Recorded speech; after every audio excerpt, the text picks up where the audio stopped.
Hi, my name is Jonathan Leshnoff, and I am so happy to be discussing this new clarinet and bassoon concerto that I'm writing with my dear friend and colleague, Terry Yule. Dr. Yule is not only a fantastic bassoonist, but he has also been my colleague and mentor for almost 20 years.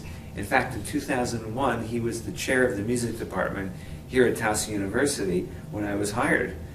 Since that time, in 2001, I've written a work for Terry and his wife, Laurel, Night Whispers, a bassoon and flute duet. And I've consulted Terry on a number of issues, musical, academic, career, you name it. We've also had very interesting discussions about other things that are of interest to us.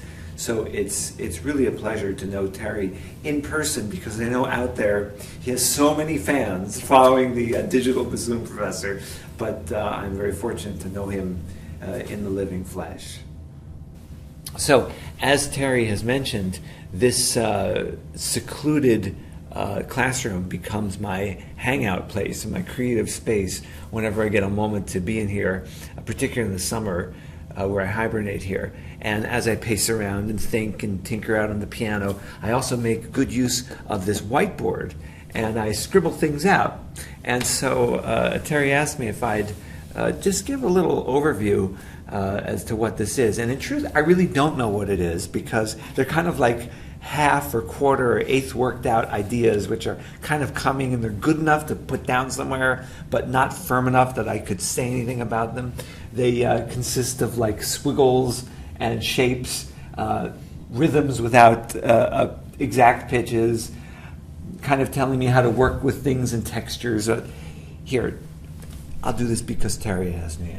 He's a good friend. So this is an idea that there's a moving texture going on, but underneath it there's this solid level of chords. That's what's in red, versus this black stuff, which is just these gestures of motion up, and then kind of a structural idea that eventually this is the ending, but eventually it through the ending it transitions back into the first theme in a coda-esque manner. I don't know if this is making sense. I don't know if it makes sense to me. But the idea is that this is definitely one step in the process of how it actually gets from idea to paper to performance.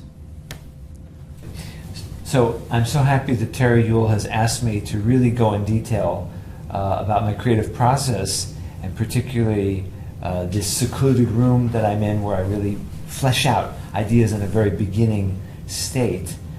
Today's July 26, 2018, and I'm in the midst of writing several works. One of them is a double concerto for clarinet and bassoon for Pittsburgh Symphony. Another is a conductorless piece for cello and strings. It's actually called Music for Cello, Strings, and Timpani, for fantastic budding star Johannes Moser, who'll be playing that with the Bournemouth Symphony this upcoming spring. And on top of that, a piano concerto for Joyce Yang, and several other orchestras, and a bunch of orchestras which have joined to commission that work. So I'm working on all three pieces at once.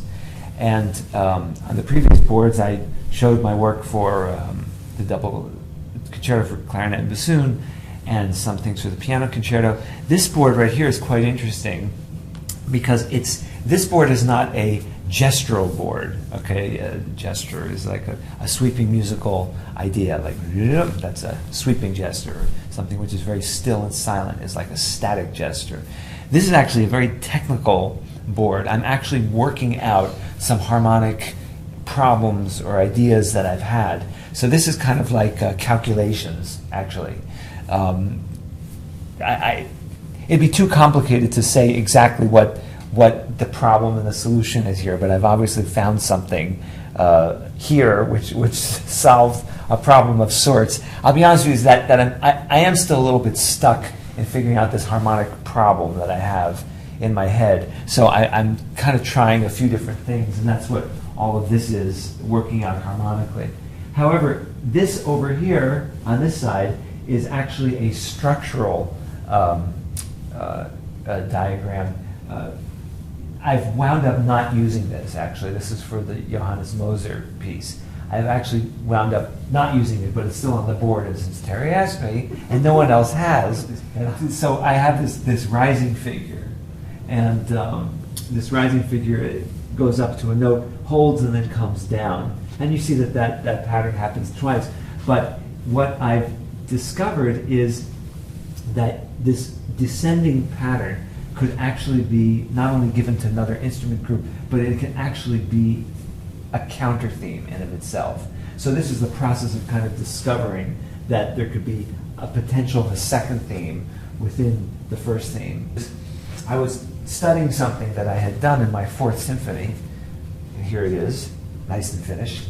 I don't know if you can actually see the notes on the page here. Okay, you can show it. Okay, notes on it. But here's the amazing thing, and this is what blows me away, is that a year and a half I was in this room, pacing around, scribbling things. In fact, some of these very faint scribbles on the board right here, which I guess they don't watch this.